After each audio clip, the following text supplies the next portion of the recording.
Pierre Bergé, disparu il y a quelques semaines, n'aura pas vu les deux musées dédiés à son compagnon, le couturier Yves Saint Laurent. Le premier, dans l'hôtel particulier historique du 5 avenue Marceau, à Paris, vient d'ouvrir. Le second sera inauguré le 19 octobre à Marrakech. L'idée est de rendre compte de façon pérenne du processus de création des collections de haute couture, mais aussi de témoigner d'un certain art de vivre du XXe siècle. Benoît Puichou. C'est un modèle de la collection?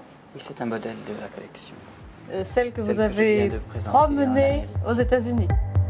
Il avait 22 ans et Yves Saint Laurent était déjà un couturier génial et révolutionnaire. Un artiste à la voix toute douce, très sensible, qui a marqué Pierre Ninet, un de ses doubles à l'écran. Cette voix, elle raconte, je crois, tout le personnage. Il y a cette fragilité, cette timidité, et on se dit parfois, ouais, mais c'est l'époque, ils parlaient tous un peu comme ça. Non, c'était déjà un excentrique, c'était déjà un marginal, et c'était déjà presque un poète quand il parlait. Pierre Bergé, son compagnon de toujours disparu le mois dernier, avait décidé de rendre hommage à l'héritage artistique de son couturier poète. En créant un musée à Paris, au siège historique de la maison, il vient d'ouvrir et c'est ému que l'on pénètre dans le studio où Saint Laurent travaillait avec sa biographe Laurence Benaïm. On ne rentrait pas dans le studio, on ne rentrait pas, il régnait un silence incroyable.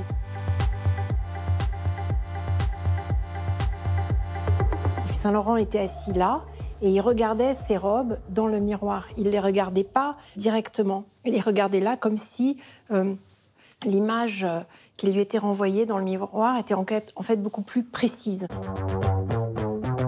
Yves Saint Laurent et son miroir, on le sait, ont révolutionné la mode au début des années 60 en faisant entrer les vêtements masculins dans le vestiaire féminin.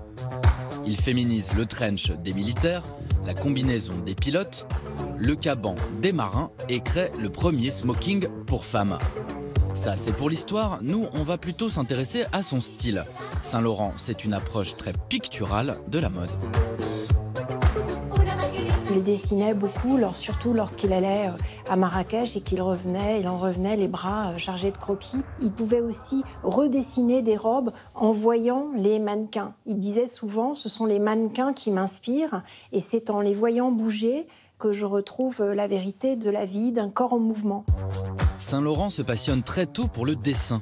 Né en Algérie, il réalise ses premiers croquis à 15 ans et s'imagine décorateur ou costumier pour le théâtre.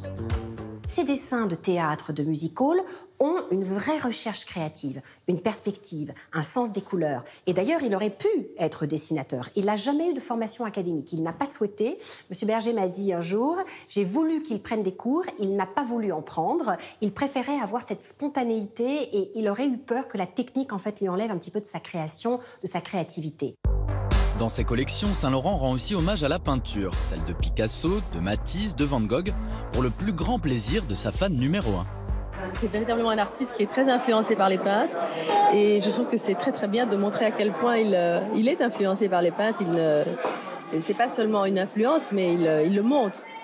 Il a transposé la peinture et la sculpture dans le vêtement. Lorsqu'il regarde le tableau de Mondrian en 1965, il transpose un tableau en 2 dimensions vers une robe en 3 dimensions. Ce n'est pas une reproduction, ce n'est pas une copie littérale des carrés géométriques de Mondrian. C'est une problématique qui est de porter un tableau sur soi. Et comment arriver à transformer les lignes en technique dans le tissu pour que ce tableau prenne vie. De Saint Laurent, on se souvient aussi des inspirations étrangères. Sa robe de torera,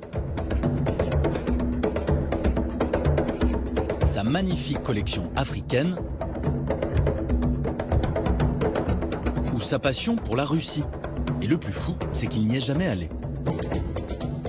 Saint Laurent, il voyageait très peu. Il est allé essentiellement au Maroc à partir de 1966. Tous ces voyages, il le dit lui-même, je les ai faits dans mon canapé et dans mes livres. Il a une bibliothèque qui est très importante, qui est visible aujourd'hui dans son studio, et on sait qu'il puisait sa source d'inspiration dans ses livres. Donc il arrive à s'inspirer de ses cultures, à en livrer une version nouvelle et à transposer aussi des thèmes qui lui sont chers. Passionné d'histoire, Saint Laurent a aussi revisité celle de la mode. Des drapés antiques aux robes médiévales, cintrées pour l'occasion, l'esthétique 19e siècle et le 20e, les années 10, les années folles, les années 30 et 40, et aussi les robes de mariée, dont celle portée par la sublime Laetitia Casta. Alors ce serait quoi l'héritage d'Yves Saint-Laurent? La mode chez lui est toujours incarnée. Elle est une déclaration d'amour. Elle est plus qu'un métier, c'est une passion. Et je crois que c'est ça l'héritage Saint-Laurent. That you're perfectly swell, that my heart